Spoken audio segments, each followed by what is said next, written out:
नमस्कार दोस्तों, स्वागत है आप सभी का। सच्ची श्रद्धा से कमेंट में जरूर लिखे हर हर महादेव, राधे राधे, देवों के देव महादेव सदैव आप पर अपनी कृपा बनाए रखे। दोस्तों, आज की जो कहानी है वो बहुत ही ज्ञानवर्धक और बहुत ही मोटिवेशनल है।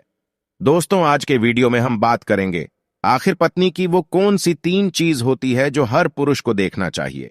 दोस्तों, जो पुरुष अपने पत्नी के इन 3 चीजों को देखता है वह अपने जीवन में कभी भी गरीब नहीं रहता। उसके घर में सदैव मां लक्ष्मी का वास रहता है और मां लक्ष्मी की कृपा दृष्टि उनके ऊपर सदैव बनी रहती है। दोस्तों, आज की वीडियो में हम बताएंगे कि आखिरकार वह कौन सी 3 चीजें हैं जो हर पुरुष को अपनी पत्नी के देखनी चाहिए।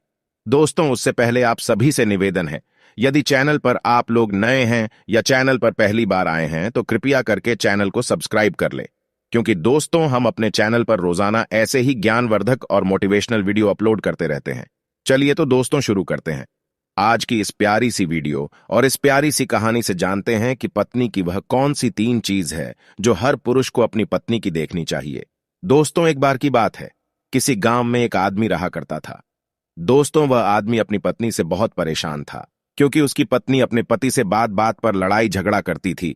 उसके घर में एकदम कंगाली छा गई थी। खाने के लिए घर में ना ही कोई दाने थे, ना ही पीने के लिए पानी और ना ही पहनने के लिए वस्त्र। दोस्तों, रोज रोज के इस कलेश से वह पुरुष अपनी पत्नी से परेशान हो गया था। दोस्तों, एक दिन की बात है, वह आदमी अपने घर से जंगल की तरफ निकल जाता है। दोस्तों, जंगल में जाते जाते उस आदमी को एक साधु से मुलाकात होती है। तब वह आदमी उस साधु के पास बैठ जाता है और वहां पर बैठकर रोने लगता है। दोस्तों, वह साधु उस आदमी को पूछते हैं कि पुत्र, आखिर तुम्हें हुआ क्या है, तुम क्यों रो रहे हो। तब वह आदमी उस साधु को बताता है कि महाराज, मेरे घर में मेरे पत्नी और मेरे 2 छोटे छोटे बच्चे हैं। मेरी पत्नी मेरी कोई भी बात नहीं मानती है, बात बात पर मुझसे लड़ाई झगड़ा करती है, जिसकी वजह से मेरा एक छोटा सा बिजनेस था वह भी बंद हो गया और अब हम घर में दाने दाने के लिए मोहताज है। हमारे घर में खाने के लिए कुछ भी नहीं है, पीने के लिए पानी नहीं है और पहनने के लिए वस्त्र नहीं है। लेकिन मैं अपनी पत्नी को समझाता हूं कि लड़ाई झगड़े ना करें, इसके बावजूद भी वह घर में रोज लड़ाई झगड़ा करती है। इस वजह से मैं बहुत दुखी हूं और बहुत परेशान हूं, इसलिए मैं घर छोड़कर आपकी शरण में आया हूं। दोस्तों, वह साधु महाराज उस आदमी को बोलते हैं कि पुत्र तुम रो मत, आज मैं तुम्हें ऐसे 3 चीज बताने जा रहा हूं। जो पुरुष अपनी पत्नी की 3 चीजों को देखता है वह पुरुष अपने जीवन में कभी भी गरीब नहीं रहता है और ना ही उसके घर में कभी लड़ाई झगड़े होते हैं और उसके बिजनेस में तरक्की होती है। दोस्तों, तो वह साधु महाराज उस आदमी को बताते हैं कि मैं तुम्हें जो बातें बताने जा रहा हूं उन 3 चीजों को गांठ बांध लो। तब वह आदमी उस साधु महाराज की बातें बहुत गौर से सुनता है और साधु महाराज से बोलता है कि प्रभु, आप मुझे जल्द से जल्द बताइए वह कौन से 3 चीज है जो हर पुरुष को अपने पत्नी की देखनी चाहिए। दोस्तों, तब वह साधु महाराज उस आदमी को एक कहानी सुनाते हैं। तो चलिए दोस्तों, गुरुजी से ही सुनते हैं इस कहानी के बारे में। दोस्तों, किसी नगर में एक सेठ रहा करता था। उस सेठ का बहुत बड़ा व्यापार था। उसके घर में सेठ और उसकी पत्नी रहा करते थे। उस सेठ और सेठानी में आपस में बहुत प्रेम था। उनके घर में कभी भी लड़ाई झगड़ा, किसी प्रकार का कोई अंधा क्लेश नहीं होता था। इसलिए उसके घर में सदैव मां लक्ष्मी का वास रहता था और उनके बिजनेस में दिन दुगनी रात चौगुनी तरक्की होती थी। उन सेठ सेठानी में इतना प्रेम था कि आसपास के लोग उनके इस प्रेम को देखकर जल जाया करते थे। दोस्तों, सेठ और सेठानी के इस प्रेम की मिसाल हर गांव वाले देते थे। ऐसे कर करके उस सेठ और सेठानी की बात उस गांव की राजा तक भी पहुंच जाती है। दोस्तों, जब सेठ सेठानी की बात उस राजा के पास पहुंचती है तो वह राजा भी उनके प्रेम की मिसाल की तारीफ करते हैं और कहते हैं, हमारे गांव में एक पुरुष और स्त्री ऐसे भी है जिनके घर में कभी भी लड़ाई झगड़ा नहीं होते हैं। उन दोनों में आपस में इतना प्रेम है कि जितना मैं आज तक अपनी जिंदगी में कभी भी नहीं देखा। दोस्तों, एक बार की बात है, वह राजा पूरे नगर में ढिंढोरा पिटवाते हैं और कहते, इस राज्य में जितने भी लोग हैं वो सभी लोग अपने अपने घर में दिया जलाकर रखेंगे। तब राजा की रानी अपने राजा से पूछते हैं कि महाराज, आखिरकार आप सभी के घर में दिया क्यों जलवा रहे हैं। राजा रानी की बात सुनकर रानी को बोलते हैं कि दीपक प्रेम की निशानी होती है।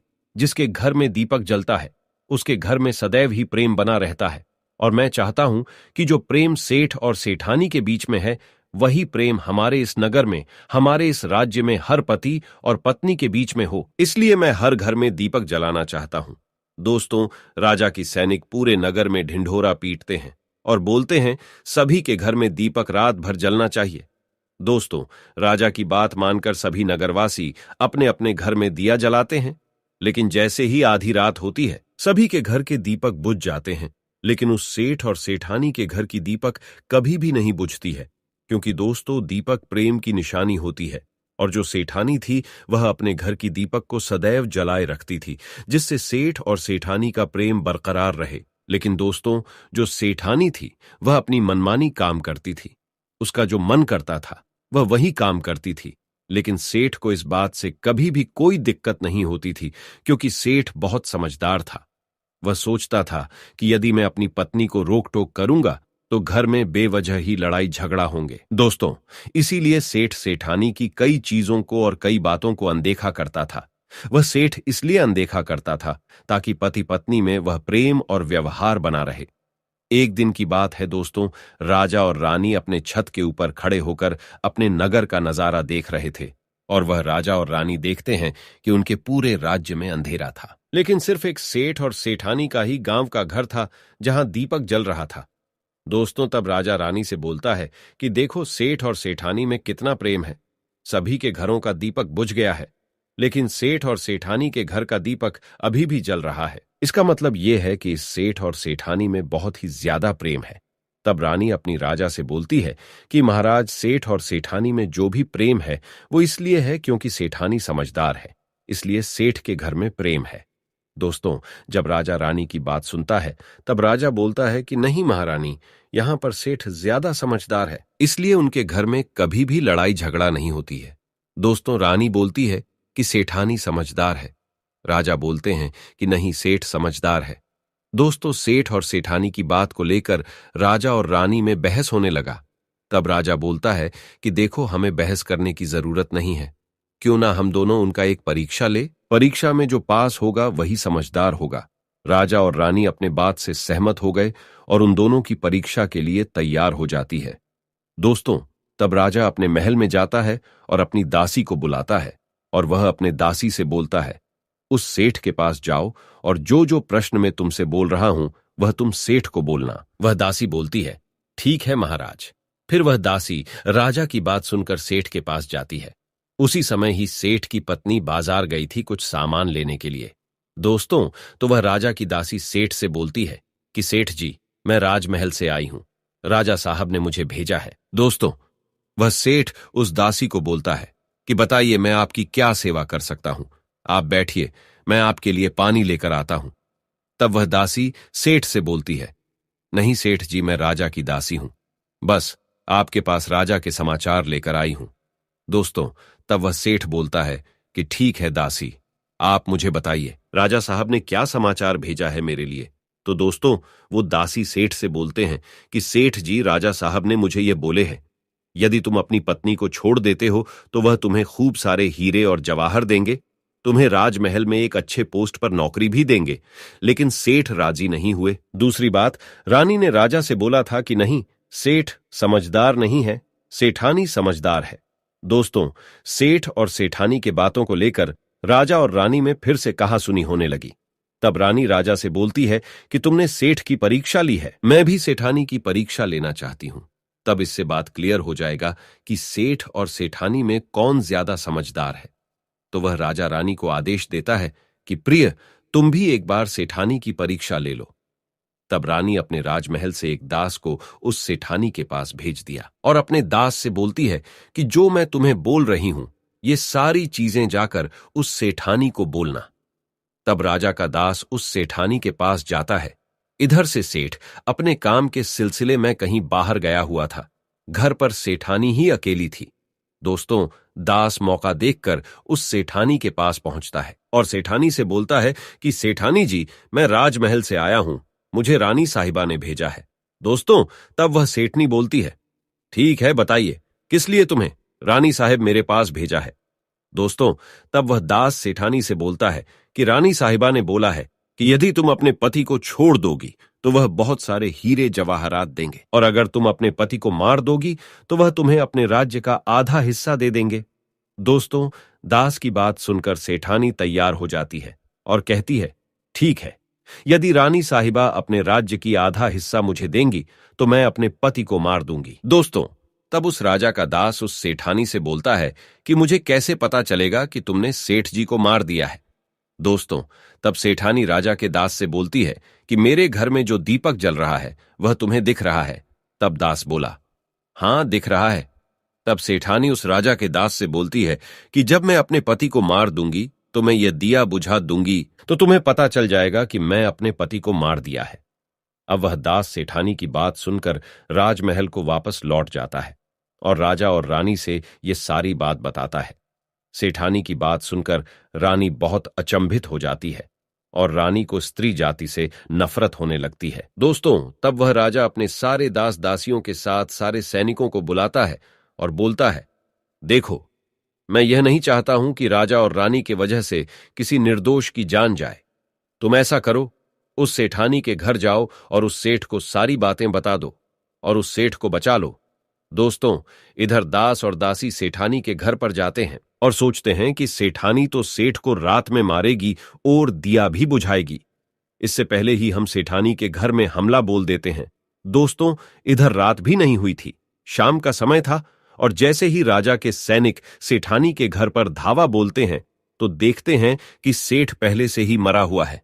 दोस्तों, तब राजा और रानी के दास दासी उस सेठानी से बोलते हैं, सेठ जी तो मरा पड़ा है, लेकिन सेठ को तो तुम्हें रात में ही मारने के लिए बोला गया था। दोस्तों, तब वह सेठनी उस दास और दासी से बोलती है कि सेठ को तो मुझे मारना ही था, रात में तो मुझे दिया बुझाना था, इसलिए सेठ को तो मैंने दिन में ही जहर देकर मार दिया है। अब मेरा काम है सिर्फ दिया बुझने का। दोस्तों, वह सैनिक उल्टे पांव उस सेठ के घर से राजा के दरबार में भागें जाते हैं और राजा को सारी बातें बताते हैं। दोस्तों, राजा क्रोध से आग बबूला हो जाता है और उसको स्त्रियों से घृणा होने लगती है और वह अपने सैनिकों को भेजता है कि उस सेठानी को बंदी बनाकर लाए। तब राजा के सैनिक उस सेठानी को बंदी बनाकर राजा के राज दरबार में पेश करते हैं। दोस्तों, तब वह राजा उस सेठानी को कारावास में डलवा देता है और वह राजा समस्त स्त्री जाति से नफरत करने लगता है। दोस्तों, वह साधु इस कहानी को गांव के उस आदमी को सुनाता है। तब साधु उस आदमी से बोलता है, अब तुम्हें समझ में आ गया होगा कि स्त्री की वह कौन सी 3 चीजें हैं जो हर कोई पुरुष को देखना चाहिए। वह आदमी साधु से बोलता है कि महाराज, मुझे अभी भी समझ में नहीं आया, स्त्री की वह कौन सी 3 चीजें हैं जो हर पुरुष को देखना चाहिए। दोस्तों, तब वह साधु उस आदमी को बताते हैं कि हर पुरुष को अपने स्त्री के सबसे पहली चीज यह देखनी चाहिए कि वह कहां पर आ जा रही है। दोस्तों, जो पुरुष अपनी स्त्री की यह चीज देखता है कि पत्नी वहां पर आ रही है, वहां पर जा रही है, तो उसके घर में कभी लड़ाई झगड़ा नहीं होते हैं और वह अपनी पत्नी के ऊपर नियंत्रण कर पाता है। दूसरी चीज है, पुरुष को पत्नी के अंदर ये चीज देखनी चाहिए कि उसकी पत्नी के बोल चाल कैसी है, वह अपने पति की इज्जत कर रही है कि नहीं, अपनी पति की बात मान रही या फिर नहीं। जो स्त्री अपने पुरुष की बात नहीं मानती है, अपने पति की इज्जत नहीं करती है, वह अपने पति के साथ कुछ भी कर सकते हैं, जैसे कि उस सेठानी ने उस सेठ के साथ किया था। इसलिए हर पुरुष को अपनी पत्नी की यह चीज देखनी चाहिए। तीसरी चीज, वह साधु उस आदमी को बताता है कि हर पुरुष को पत्नी के चाल चलन जरूर देखना चाहिए। दोस्तों, जो पुरुष अपने पत्नी के चाल चलन देखता है और उसके चाल चलन पर उससे ज्यादा प्रेम नहीं करता है, उसको अपने कंट्रोल में करके रखता है, तो उसके घर में लड़ाई झगड़ा कभी भी नहीं होते। दोस्तों, जो स्त्रियां अपने घर पर मनमानी चलाती हैं और पति की बातों को नहीं मानती है, उनके घर में इस तरीके की मुसीबत आती है। दोस्तों, ये 3 बातें वह साधु महाराज उस आदमी को बताता है और फिर वह आदमी इन 3 चीजों को गांठ बांध लेता है और साधु को प्रणाम करके अपने घर पर चला जाता है। दोस्तों, मैं उम्मीद करता हूं आपको इस कहानी से बहुत कुछ सीखने को मिला होगा। दोस्तों, सच्ची श्रद्धा से कमेंट में जरूर लिखे, हर हर महादेव, राधे राधे देवों के देव, महादेव सदैव आप पर अपनी कृपा बनाए रखे। इस वीडियो को लाइक करें, अपने दोस्तों के साथ शेयर करें और हमें सब्सक्राइब करना ना भूलें। और हां, इस वीडियो से कोई भी सवाल है तो आप कमेंट बॉक्स में जरूर लिखें, और आपके पास कोई भी सवाल नहीं तो हर हर महादेव जरूर लिखें, क्योंकि आपके कमेंट से वीडियो बनाने का मोटिवेशन मिलता है। धन्यवाद।